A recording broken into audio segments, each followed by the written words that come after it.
Hello. In episode 26 of Heirs for Architecture's third series, Loretta Lees and Elanor Warwick discuss their 2022 book, Defensible Space on the Move, Mobilization in English Housing Policy and Practice, published by John Wiley and Sons. We talk about not only the what of the enduring concept of defensibility and defensible space, but its origin and assimilation into English policy, practice and language, not least through the efforts of the remarkable Alice Coleman.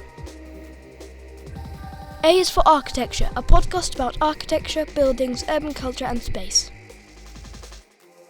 Hello and welcome to another episode of A is for Architecture. I'm talking today to Loretta Lees and Elanor Warwick about your new book, your recent book, Defensible Space on the Move, Mobilization in English Housing Policy and Practice, published by Wiley as part of the Royal Geographical Society's book series. It's a wonderful book and I'm very glad you're here. Thank you ever so much for joining me. Perhaps we could start with some introductions. Loretta, you first.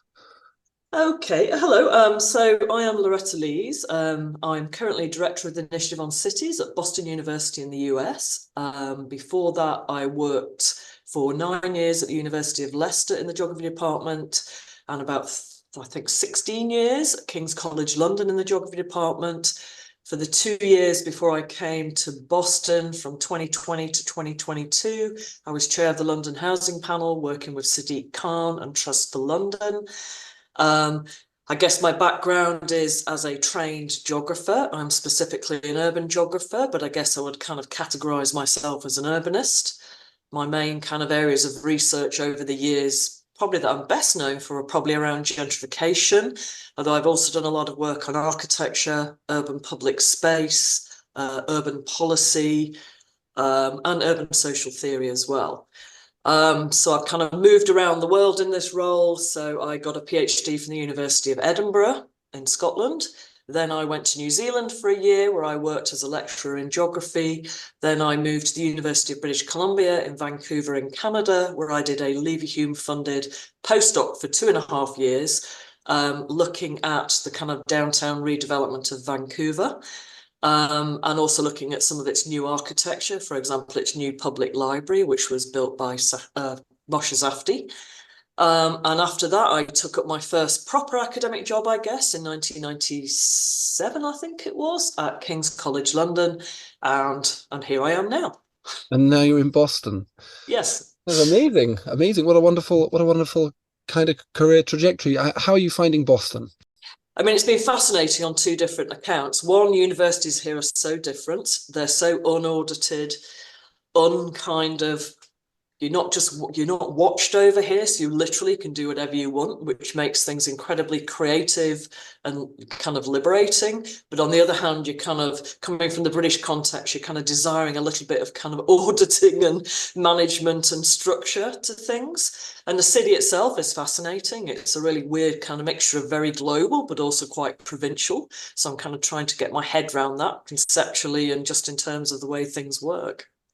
Fantastic. It's really good. Elanor, your turn. Oh, thank you. And it's very nice to sort of follow Loretta, who has had a proper geographer's career. I think I was very much a closet geographer, although I didn't even do geography as at O level. I sort of took history instead. I started out doing architecture, but mainly because I couldn't do theatre design. I didn't get into art school. So I did architecture and went through that whole long sort of drawn out training. And I actually practiced for about 10 years building schools and hospitals and even housing, until I became a bit demoralized about making good architectural solutions to the wrong questions. And I jumped ship and I trained at the Bartlett, and then I ended up going to the LSE and I did the first year of Ricky Badette's Cities design sort of masters there, which was absolutely transformative. And it really made me realize how fortunate I'd been to go through the Bartlett in the middle 80s when I did, when it was very much, it was studying about how to understand cities and people and problem solving. And from doing sort of cities design, I became an urban designer. I got very interested in housing. Dickon Robinson from the Peabody Trust, who at the time, amazing client for sort of architecture. came along and talked about the work and the architecture that he was building and the homes that he was building. And I went, oh, I want to work for you. I want to work for you. So I went to work for a housing association, and he sort of said, well, what can you do? I said, oh, I can do anything really, just ask me. And he said, well, have you done any research? So I said, yes, of course I've done research. All architects can do research. So I became a built environment researcher. And after a few years from there, I moved to Government Quango, which was the Commission for Architecture and the Built Environment. And I ran their research program for about 9 years, which was phenomenal because here we were, sort of like, there were maybe about 90 of us, and we were sitting there telling governments how they should be spending their money, how they should be building their schools, how they should be making theatres. How it was absolutely quite remarkable, until we got shut down by somebody whose name I won't mention, but then we'll go. So at that point, I think Loretta and I met when I was at Peabody. You were supervising. I was industry supervisor, wasn't I? Yes, we first met at Peabody Yeah. because I'd approached Peabody to see if they were interested in doing what at the time were known as ODPM ESRC studentships, where the Office of the Deputy Prime Minister under Blair had teamed up with the ESRC to fund, very kind of applied PhD studentships. And that's where we first met. It's a long time ago. It was a long time ago. So when in the bonfire of the Quangos, I lost my job, I decided I was going to do a PhD, and ended up contacting Loretta, and we'll talk about when we talk about the book and defensible space, sort of like actually how impactful it sort of like it was. And having done my PhD, I now currently I head up the research and strategy team at Clarion Housing, which is currently the largest housing association in England, and it's quite a remarkable job, but it's been really, really good. Yeah. That's a wonderful story. So, Loretta, as you said, your background, well, when I first came across your writing, it was in relation to your work on gentrification. And you have been, I think, probably for the last 20 years, the main writer around gentrification in the Western Hemisphere. And there's a huge amount of your writing out there, and I've been reading it recently actually because I've been looking at gentrification in Margate, where I am currently situated, which is going through the process at breakneck speed. How do you get from, as an introduction into the book, how do you get from gentrification to defensibility? Well, it's really interesting because it kind of came through two prongs. So if you take me back to what I was like age 17, so I'd moved to Belfast in Northern Ireland because my parents had separated and ended up in school there. Originally, I was brought up in Manchester, and I was doing A-level geography. And as part of the project for that A-level geography, I looked at defensible space in the tower block flats in the New Lodge, which was this kind of Catholic ghetto area of North Belfast. And of course, because I had an English accent, I was unable to actually physically go into them. So I remember buying boxes of chocolates for classmates who actually lived in them. So they would interview their kind of neighbours, etc., about defensible space and what they thought about it. And the reason I got into defensible space in that was because I was also doing A-level history of art. And they had a whole section in that on modern design and modern architecture, which looked at high-rise living. So really, I've been kind of obsessed with this since a 17-year-old. But then if I think back, when I was about 7, my grandfather's uncle had moved into new blocks of flats in Salford, which were kind of which had replaced the kind of classic Salford slum in Pendleton. And I remember as a 7-year-old going up to the top floor of that flat to meet my granddad's brother and just being overwhelmed by the design of the building, the smell of urine in the kind of corridors, and just the whole scene of what was, coming out of a kind of 3-bed house, coming into this kind of block of flats, and, the kind of people who were living in them and how they seemed quite down at heel at the time. Lots of older people were quite disappointed and felt very trapped in them. So I think it had kind of come from that obsession and interest in high-rise living and kind of blocks of flats. But then it came again when I got involved through gentrification, actually. So I got involved over the last I guess, 10, 15 years, helping activists in London fight the demolition of big council estates in London, like the Haygate estate, the Aylesbury estate. And of course, defensible space was one of the premises that were put forward as to why they should be demolished, because they didn't have good defensible space, and therefore they were crime-ridden and, you know, attracted deviance and antisocial behaviour and stuff like that. So really, this kind of long-term interest from a 7-year-old, a 17-year-old, right the way up to, you know, kind of that work I was doing with activists on London, plus then, you know, having a wonderful PhD student, Elanor, plus having actually met Alice Coleman when I started my very first job at King's, all which I can talk about later, all kind of came together. So that's how I got into it. Fantastic. Yeah, I'd love. We must talk more about Alice Coleman. But this book, why this book now? Why have you decided to turn your attention to this? Is this in response to the sort of, I suppose, there was that moment where high-rise housing, and I'm reading defensibility as an issue here, directly related to high-rise housing, and perhaps I'm wrong in that, you can set me right, but also that it started to come back, like particularly in urban centres where we've now got this remarkable boom of high-rise living, which I assume 10 years from now will have the same stories being told about it. Yeah, I mean, part of it is about the... Shall I just answer this, Ellen, and then you jump in, or do you want to go first? Well, I was going to go first because I think two points about it. One, you've made exactly the right connection, that it's not necessarily though about the height of the building, but it's about the number of people who are there. And I think we'll come back to that time and time again. It's about levels of occupancy, numbers of sort of like occupancy, how many people sort of like are all coming together.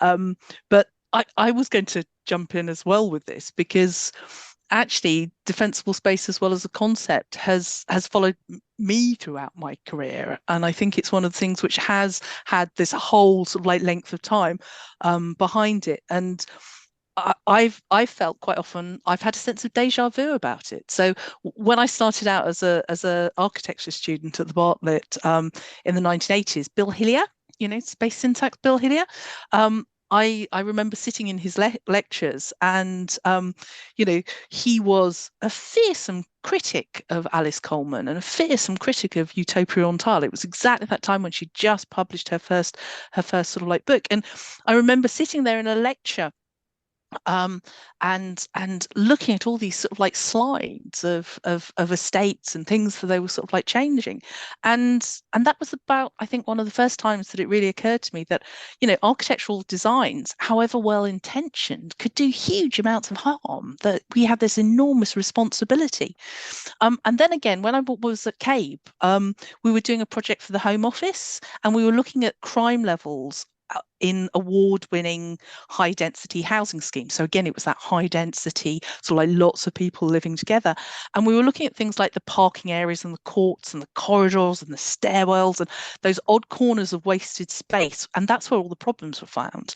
And I think William Yancey, who's the guy who first coined the term sort of like defensible space, he described these as wasted space, not because nothing happened there. That's where all the antisocial behaviour was sort of like located, but more because they were wasted because they squandered the opportunities to encourage the encounters that shaped sort of like social networks and encounter and all those sort of things. And at CABE, we spent so much of our time saying, how do you design for positive encounter? How do we? And yet this is where we were finding where the crime was. And I felt this huge sense of deja vu. You know, hadn't Alice Coleman sort of like talked about this, you know, 20 years ago? Why were we making these same sort of like mistakes? Why were we repeating these sort of like problems in housings we were building now? And I think that was one of the things that really prompted Loretta and I to write the book. Exactly that sort of like sense of feeling of, we should know how to design better than this. What are we doing making these sort of like same mistakes again? Mm-hmm. But I think off the back of that, it was also about, there was almost like a repoliticization of high-rise living. You know, so there was suddenly the proliferation in London and New York and Dubai and Singapore of high-rise living, you know, and it's like the model of how to do inner city kind of regeneration. Yet at the same time, there was this kind of continuing undermining and stigmatization of high-rise public housing blocks.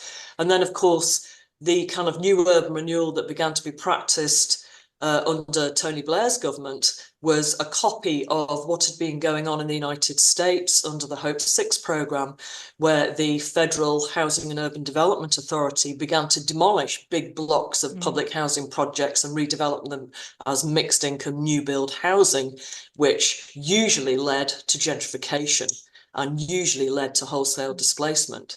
So I think it was interesting to go back and look at the way it was politicized in the 70s and 80s to compare the way it's been repoliticized through the 90s. And then again, of course, when David Cameron got in, again, he had this kind of mantra about, the problematic council estate full of, kind of drug users and deviant people that really played off of many of these earlier stereotypes. So I think it was a real kind of coming together and a really good time for both of us for a whole host of wide but different reasons to kind of do this. So I thought it was kind of cool. Yeah, it is kind of cool, Loretta. You're Sound like a hipster.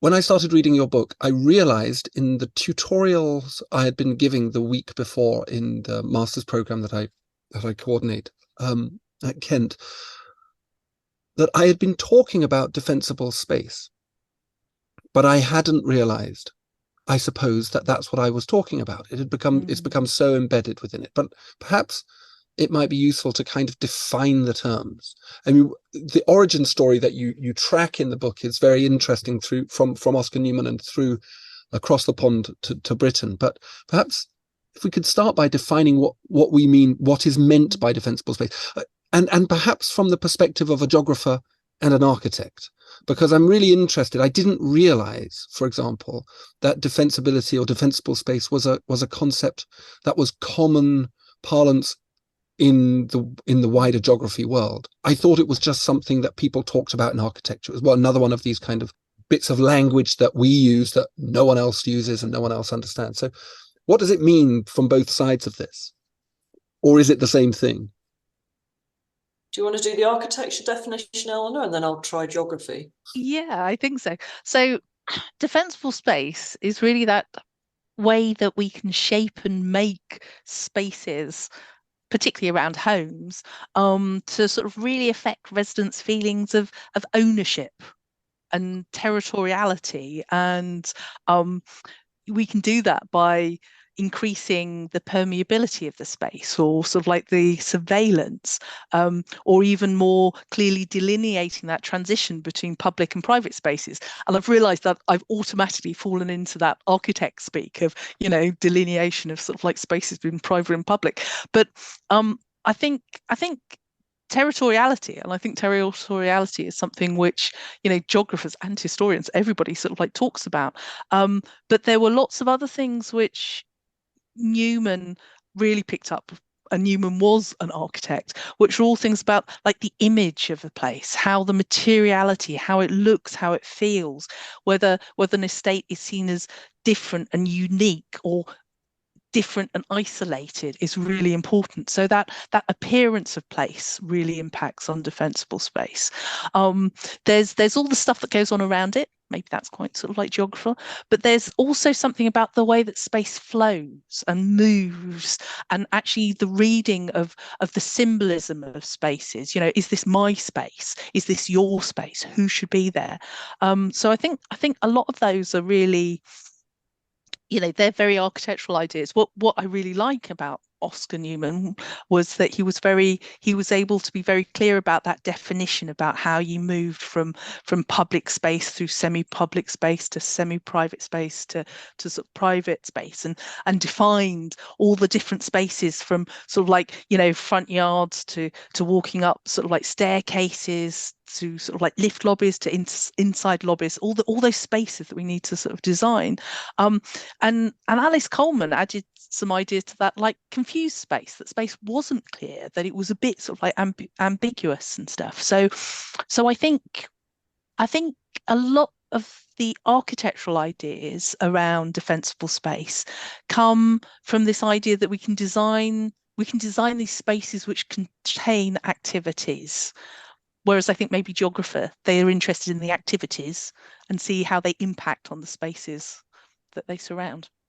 Is that fair? Yeah, I think in many ways it was the sociologists who were more interested in the activities than the geographers. And I think different disciplines have really kind of attached themselves to defensible space in a different way. So in the book, we talk about criminologists, we talk about geographers, and we talk about architects. But actually, you can broaden that out because much of the earlier work, like the pre-Oscar Newman work by Yancey, for example, who was a sociologist, who many claim actually was the person who came up with the coining of the term defensible space. But I think for geographers, one of the big attractions of this is that geography is a spatial science, and that, you know, defensible space is, you know, it's a spatial concept. And actually, we talk about it as a spatial concept at the beginning of the book. And then Eleanor's talked about some of the kind of differentiations within this between public space, private space, semi-public, semi-private, confused space. What does that mean? And certainly in geography in the 1970s and 1980s, there was a growth of work on territoriality in the city, work on, for example, graffiti, mapping graffiti, a really interesting kind of mapping how people territorialize space through either, you know, kind of tagging it with graffiti or through certain behaviors in that space, which then drew on sociology. And, you know, there was just this kind of real interest that also that, you know, kind of work that was arguing that, like Alice Coleman, that high rises lack defensible space was environmentally determined, and that her argument was very much something that geographers didn't do anymore. We didn't do environmental determinism. We didn't argue anymore that the environment determines behavior, that was too simplistic. Yet here we had a whole kind of new body of work that was arguing that if you know, redeveloped these high rises or knocked them down and replaced them with low rises, that the new structure of that built environment would determine better behavior because defensible space was built into it. So lots of different reasons, I think, that geography kind of attach themselves to this. It's very interesting because I think when people like me hear it, and I have heard it previously, the assumption has been sort of, it doesn't sort of make any sense. You know, defense is about stopping people attacking you, and it's a more subtle concept than that, as you've both, I think, explained. And comes back to this word that you've used a number of times, territoriality, which I would like to understand a little bit better. What do people mean when they talk about territoriality? Is this what I suppose might be called sense of place making? Is that territoriality addressing place? I mean, I think place is very important. Loretta and I during lockdown wrote a paper which was, you know, it grew out of the mad lockdown walks that we sort of, you know, everybody took, and the way that you got very bored with where you're walking, you started to sort of like explore your way sort of through different estates and start to watch and see what was going on. And what we saw in those walks was that people were beginning to use spaces, and particularly spaces around their homes, very differently. They were starting to inhabit them very differently. They were starting to redefine territoriality. And one of the ways that was really happening was you would see objects outside. You'd see a book left outside. You'd see a chair left outside. You'd see sort of like bits of stuff, people with their laptop, all the things which are there. And, you know, all my life as an architect working on estates, if you see a sofa, it always used to be, you see a sofa on an estate, then it's a trashy estate. Something's gone really, really wrong. And there was something about a change in territoriality, which was about ownership, which was about, this is my space. And as I was doing the PhD, I spent a lot of time talking to secure by design officers. And one of them had this lovely thing. He used to say, well, it's a flower pot test. If you can walk along an access deck and somebody's got flower pots and they're actually there and they've got their sort of like doormat and it's there and things are hung up and there's a seat out there, then you know this feels, maybe you're right. Maybe this feels like it's my place. This is a place which, you know, I can actually live in, and this is somewhere where I can, you know, I can actually be. So I think it's less about place making in that way that we think in the urban design, how do things sort of fit together, but but really that sort of like sense of I have the right to be here, and I can make this place, I can make this sort of space do what I need it to be, so I can sort of like, get on with my life with this.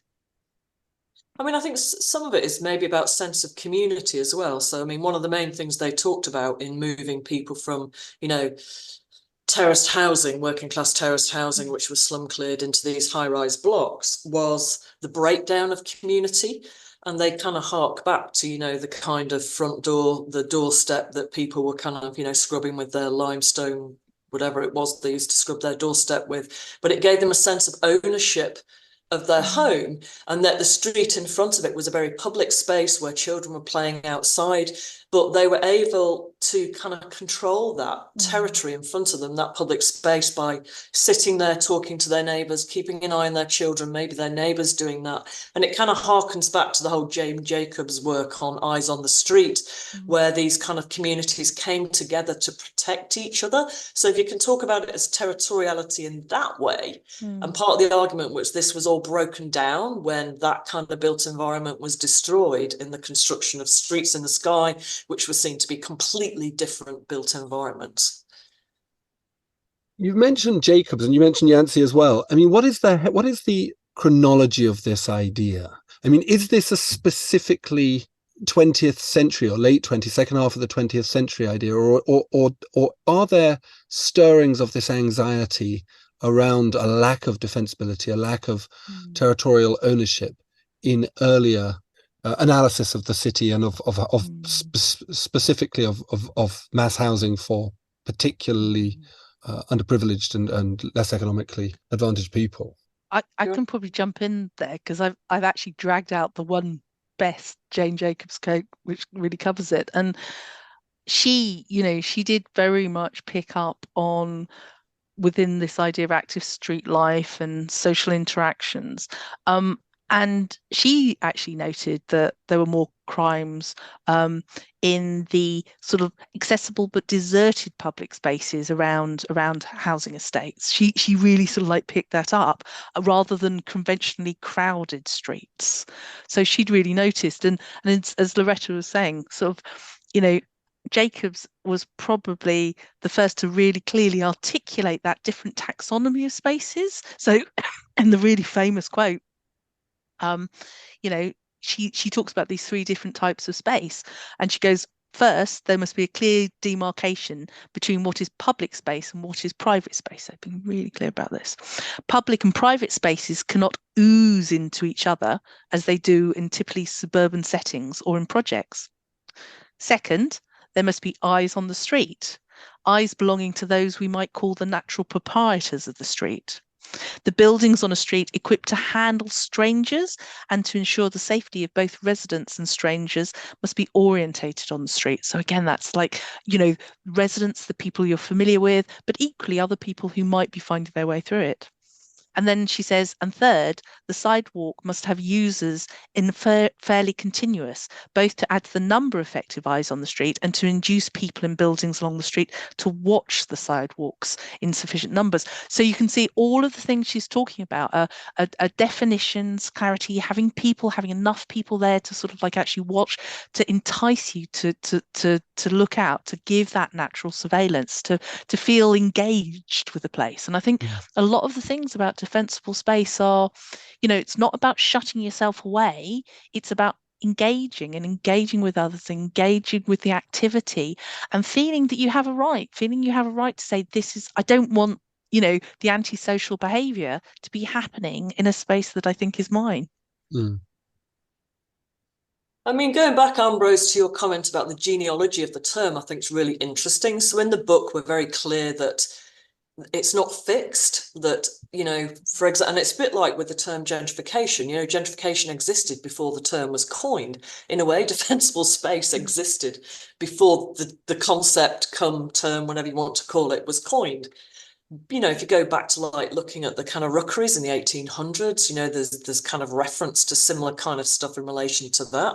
But I think what's really interesting about this one is how the term gets activated through different disciplines. So one thing we're really interested in the book is the kind of genealogy and history of how it goes through and moves forward in sociology versus geography versus architecture, urban planning and criminology. And it kind of does in parallel. And what's really interesting in the book, and we kind of pull this out, is how each kind of discipline uses its own authority to kind of trash other definitions in other disciplines of it, which it sometimes is actually quite hilarious in the book and really quite cutting. It's like, oh, that's just sociology. Sociology's nonsense, or, something like that. So actually, trying to trace the genealogy of these terms is incredibly difficult. And that's why all this work on policy mobilities is tricky, because it kind of attaches itself to, or at least we're attaching it to the point of this concept. But, it goes way back in history and it's continuing to move forwards today. It's not a static entity. Yeah. This phrase you've used, you talked of it as activated through different disciplines, and that was a point I was very interested in, of thinking about how a geographer and an architect produce work together, because I think the discipline of architecture has a tendency towards looking inwards, and so it's a very interesting kind of way of analyzing architecture, I think. And I would love to hear about what you feel both sides. Ellen is an incredibly outward-looking architect who's really an urbanist. Okay. Thank you.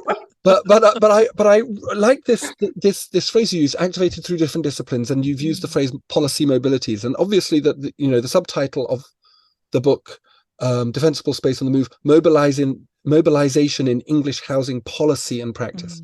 I would like to understand that a little bit better. Like, what are we talking about? The story of the book obviously documents this transformation of an essentially American concept in a British context through policy, through people, and through two other things that you talk about. You talk about assemblages, and you talk about boundary objects. I would kind of like to understand this a little bit better. A confusing question. I specialize in confusing questions. It's my USP. But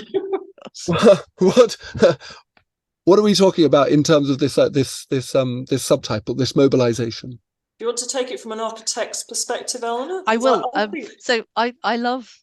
This is what I love about geography, is they are very good at articulating things that as designers you sort of, you do take for granted in some way. So assemblage, this sort of like whole process of understanding the powerful interactions of things and people, of actions, of how actually a place or a space might have the potential for something, but it's not until that activity happens within it.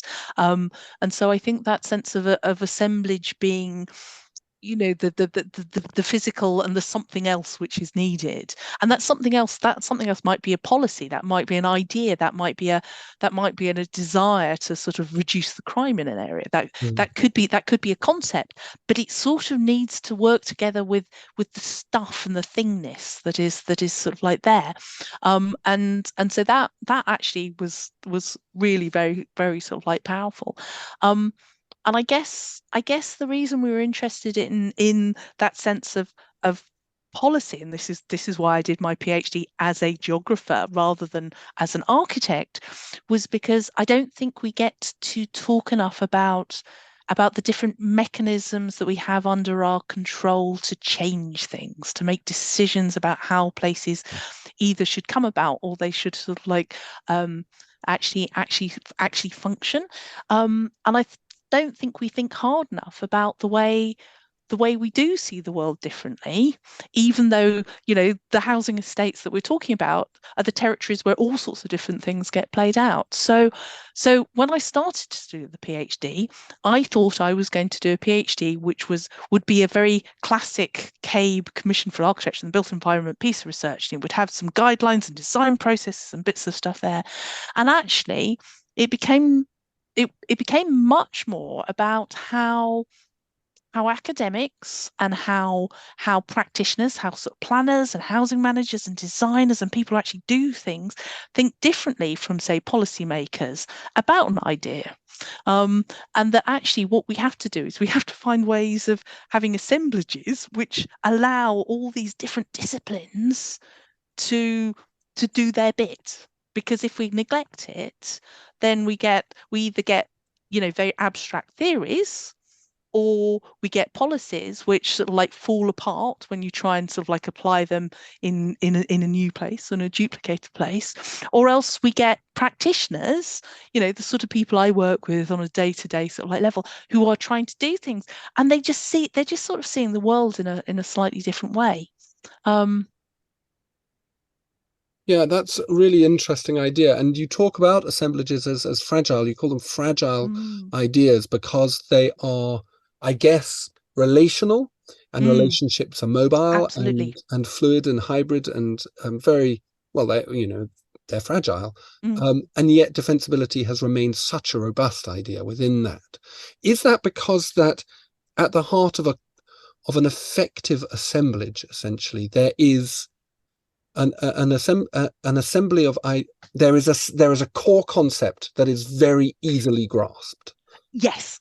And I think this is the thing about defensible space. We describe it as this sort of cluster of ideas, this cluster of pieces which sort of like come together, and they reformulate themselves in different ways. And we used to say, oh my goodness, defensible space, it's becoming almost more baroque. You can sort of like, it's like a set of stickle bricks that you can put together in lots of different ways.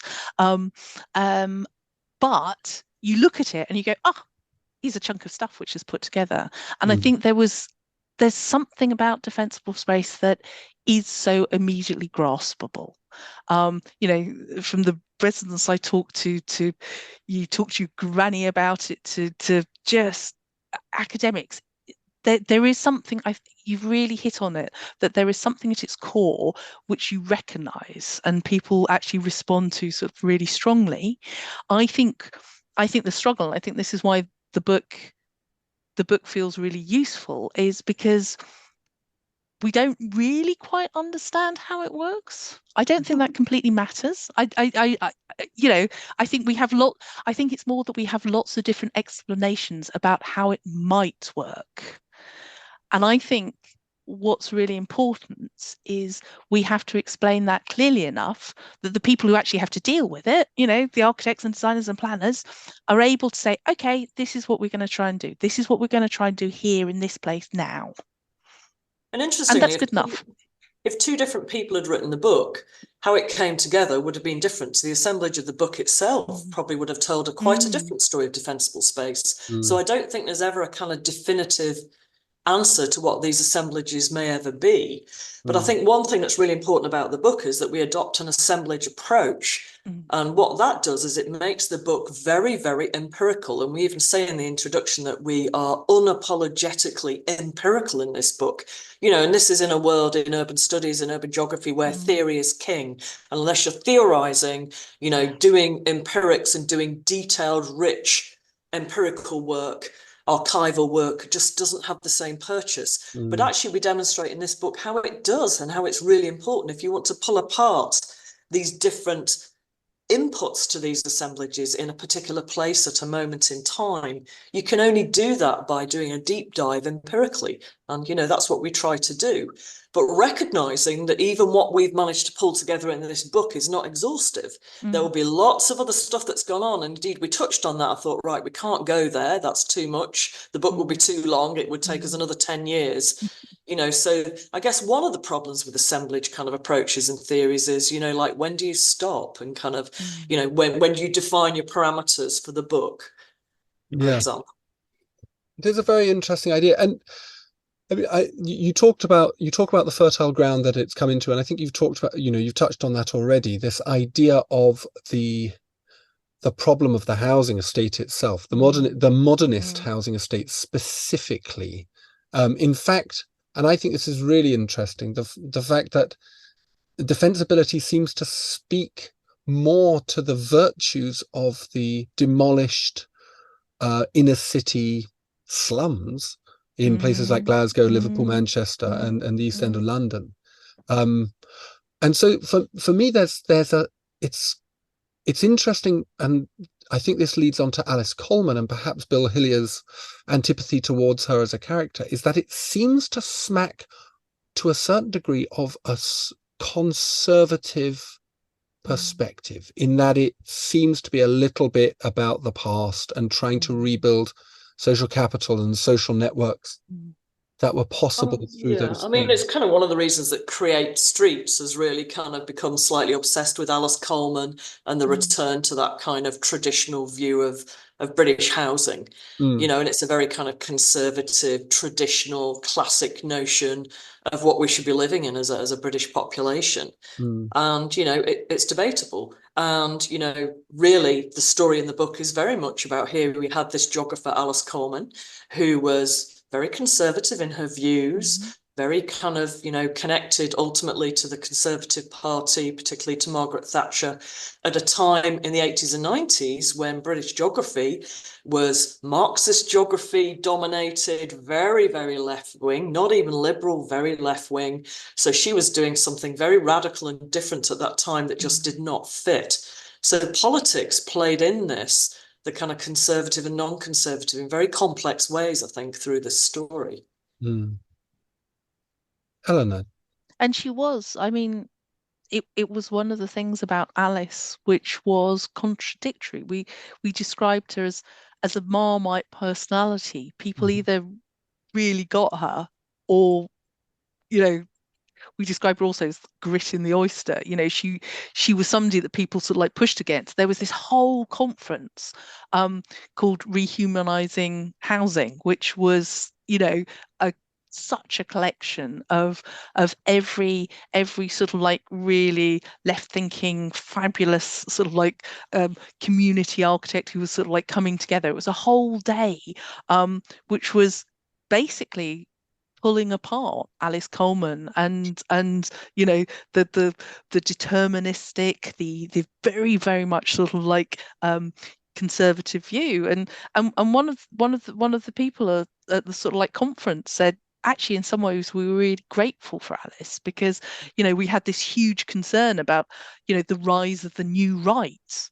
If Alice hadn't existed, we would have had to invent her because she acted as this coalescing point for all of these left-wing academics who I think were doing some really impressive work. So she is quite a difficult character, but it enabled there was something about her persistence, and this is why we keep sort of describing her as an anti-guru, as the grit in the oyster, that the provoking, she provoked people to think really hard about their position. You had to sort of like be clear and sort of like decisive about it.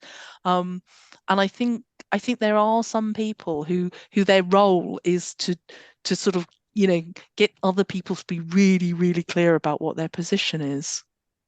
And because she was very confident and quite dogmatic in her views around this, she was able to do that because she, never wavered, that she believed in this.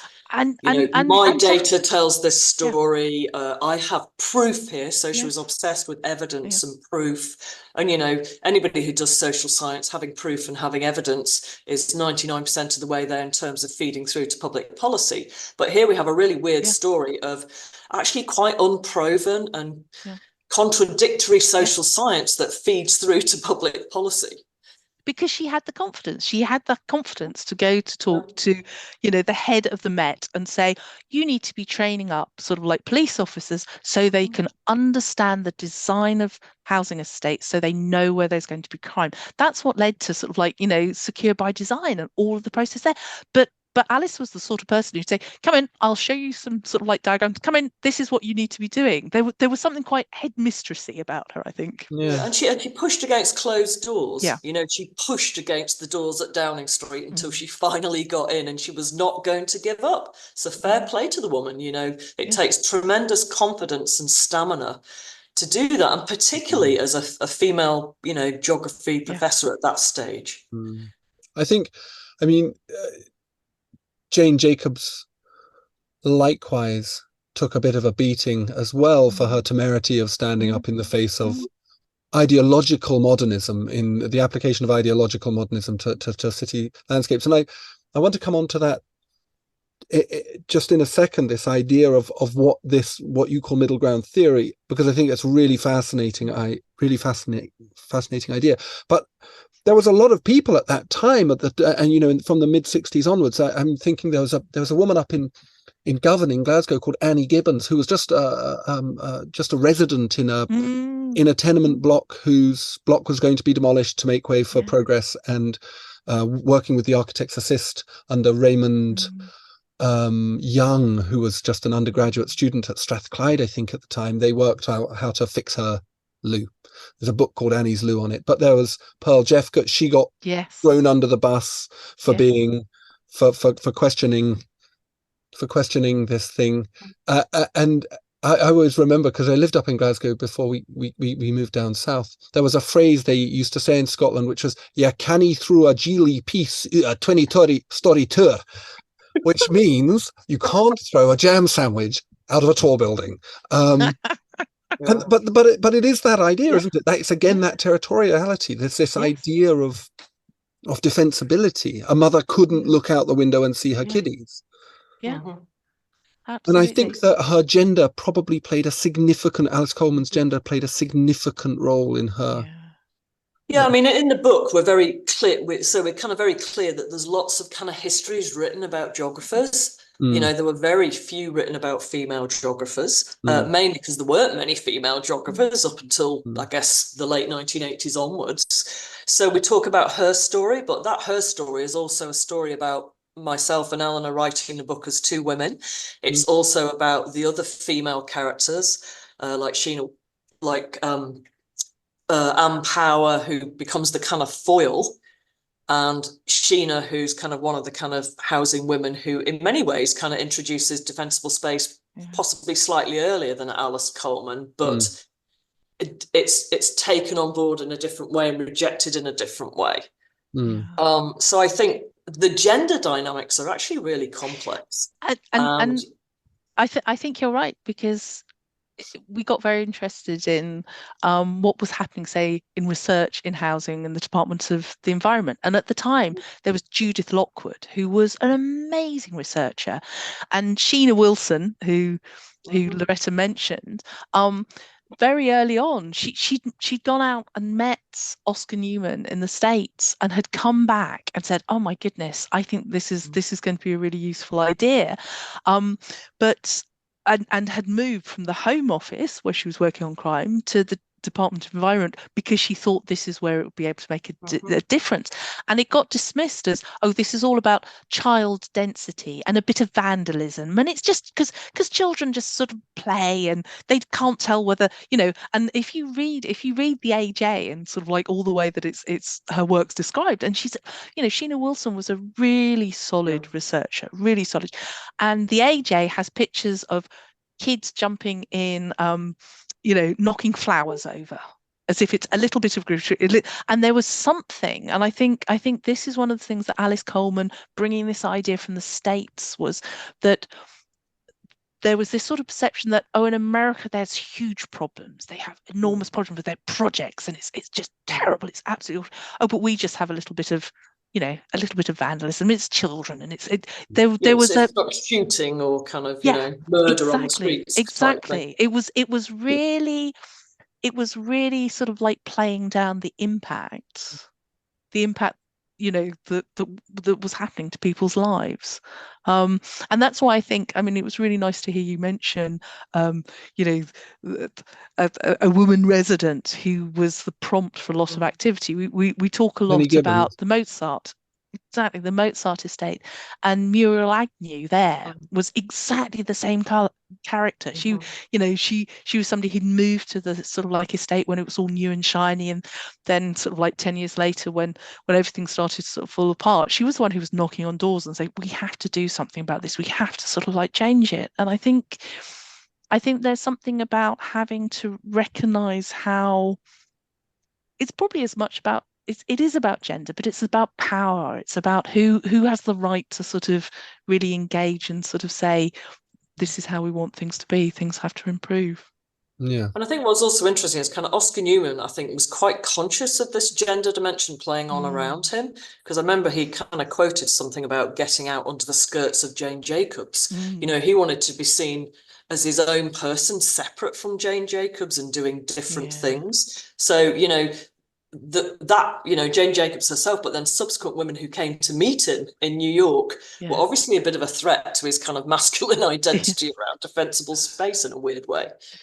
And he was amazing. He was such a showman. I mean, It was Sheena such Wilson a, said, you know, you he know, had the brand, he had the showmanship. He was, you know, it had everything going for it. And again, you know, you asked about boundary objects and people. Sometimes ideas get so tied up with individuals, don't they? And the way they are and the way they present themselves.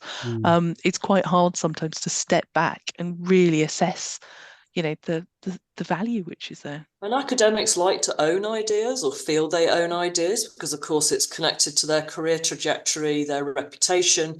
So they don't like it when somebody else comes along and either tries to do what they're doing or refutes what they're doing. So it's quite a protective kind of thing as well. And it's one of the things, you know, I mentioned, you know, this memory I had of this fearsome critique of Bill Hillier ripping Alice Coleman's work apart, and it happened with other sort of like criminologists as well, and savagely that academic debate, which was absolutely brutal, and then talking to him afterwards, and he said, "Oh, we got." You know, we made up. It's fine.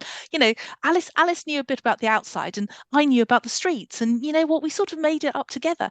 And there was something about that really being able to sort of, it comes back to this idea of a fragile idea or a tough idea, and how hard you lay into it will see if it's resilient or not. But I think she was also incredibly resilient. So I remember when I very first met her, I moved to King's College London into the geography department in 1997, I think it was. And she was then an emeritus professor. So she used to come in once a week to pick up her mail. And I remember people in the department who'd worked with her for a long time telling me, oh, you don't want to meet her. She was obviously seen as this embarrassing separate academic, even though she had become a full professor just before she retired. And in fact, the fact she wasn't made a full professor until just before she retired was a kind of real sense of annoyance for her. And, you know, it was definitely down to gender. And, you know, if you go back into the 70s, right up into the 80s, you know, at King's College London, the dining room was only accepting men and not women. So female staff had to eat somewhere else, you know, and that wasn't that long before I started, you know, and you forget what was going on in terms of women being in academia then. So she was incredibly resilient on a whole host of different fronts, you know, so fair play to her, you know, an impressive woman overall. Yeah, very much so, very much so.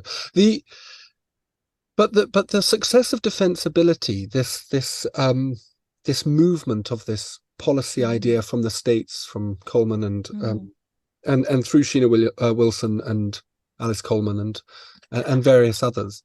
This isn't only because of their determination to enact it and their connections and their determination to forge those connections and even the media. I mean, you talk quite interestingly about Oscar Newman coming over here and doing a TV show to kind of talk about this and sort of I sort of read it as sort of hoping to see some of the dereliction and despair that he had seen in America replicated here.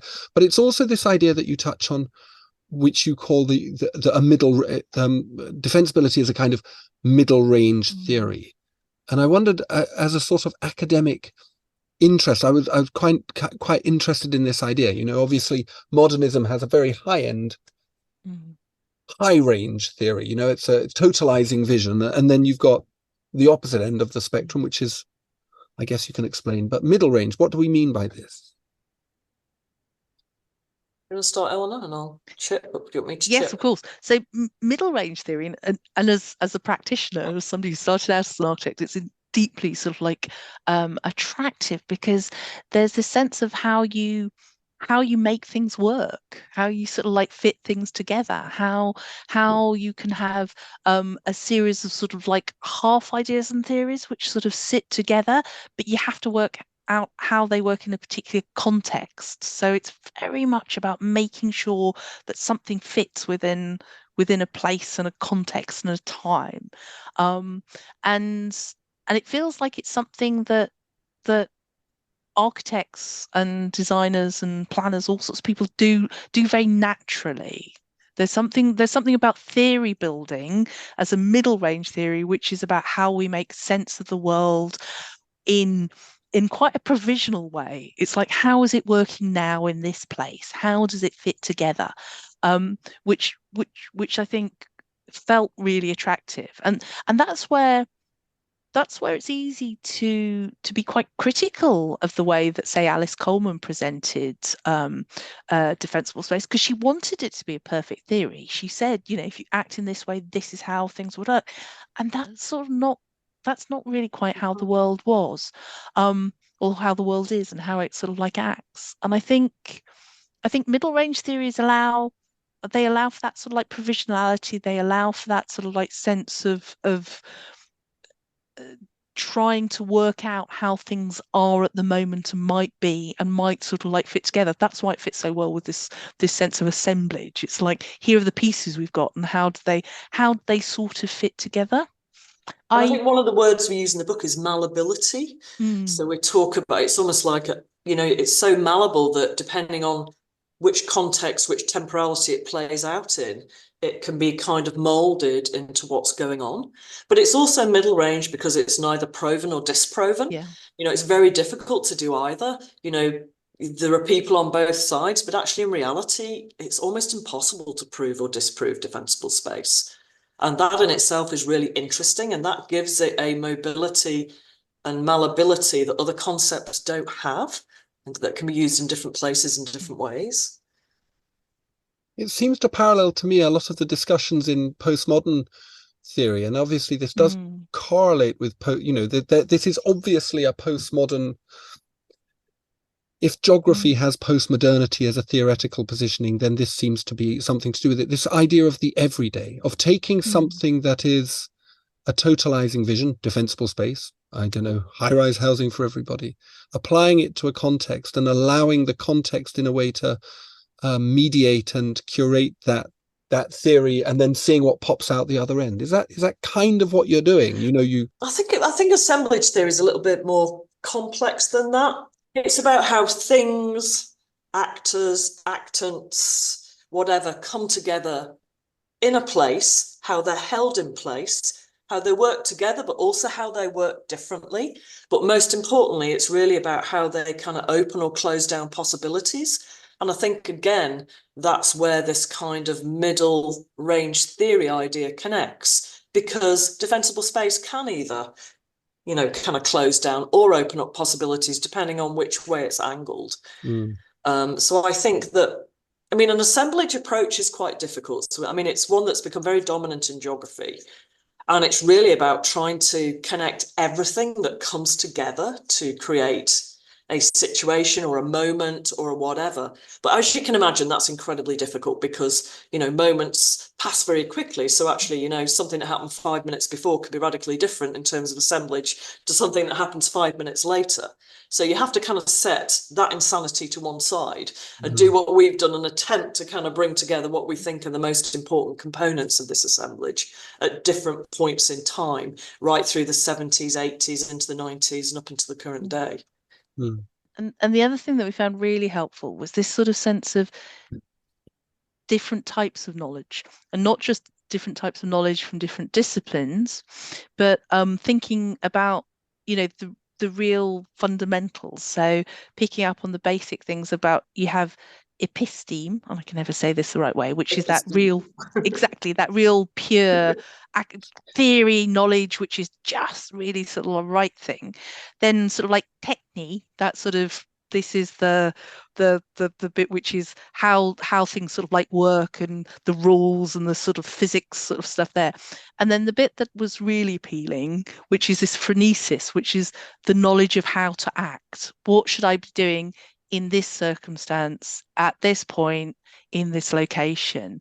And that's what it feels that practice does. That's what it feels that practice is good at balancing, about going from saying, here's this vision, here's this big theory, big sort of like idea, there's some technical stuff, but actually how do we make that decision about how to act is, and that was really, really helpful.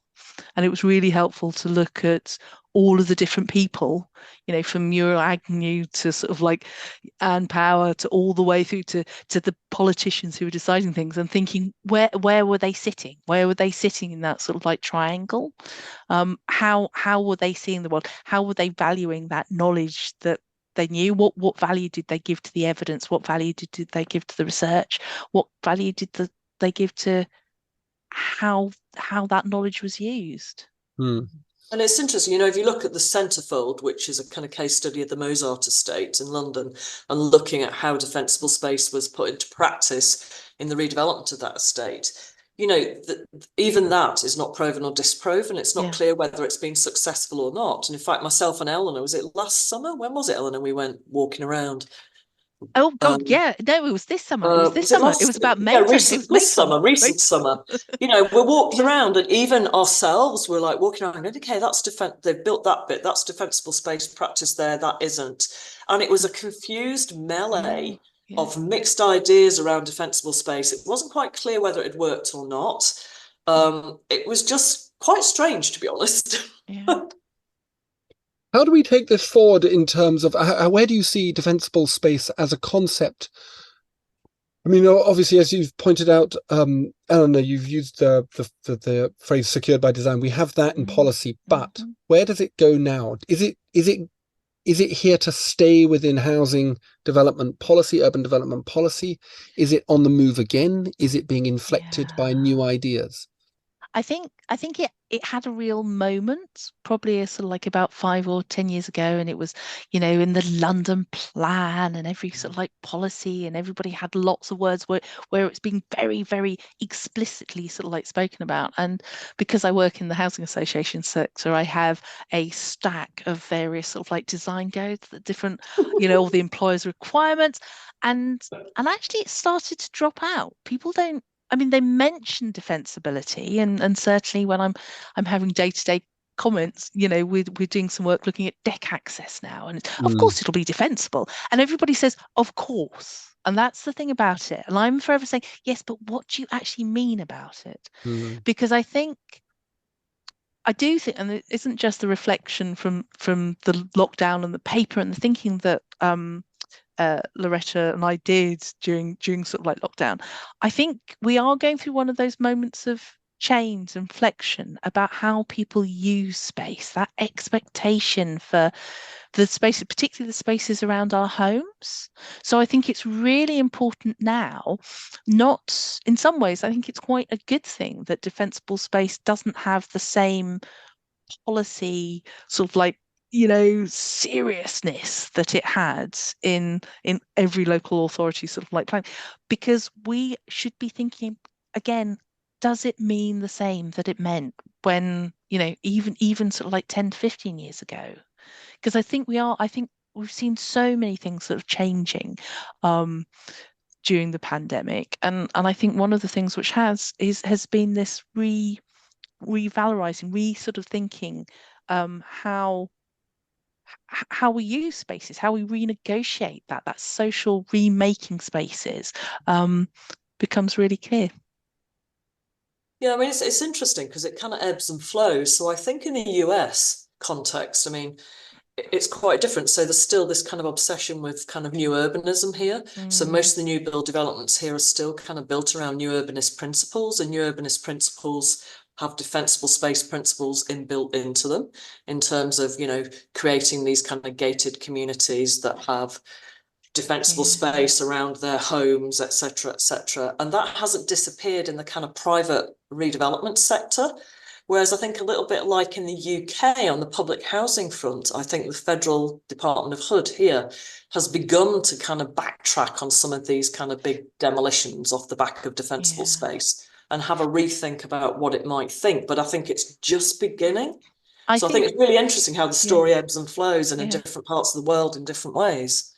And certainly we end the book, the last sort of like chapter picks up half a dozen, I guess, design misperceptions.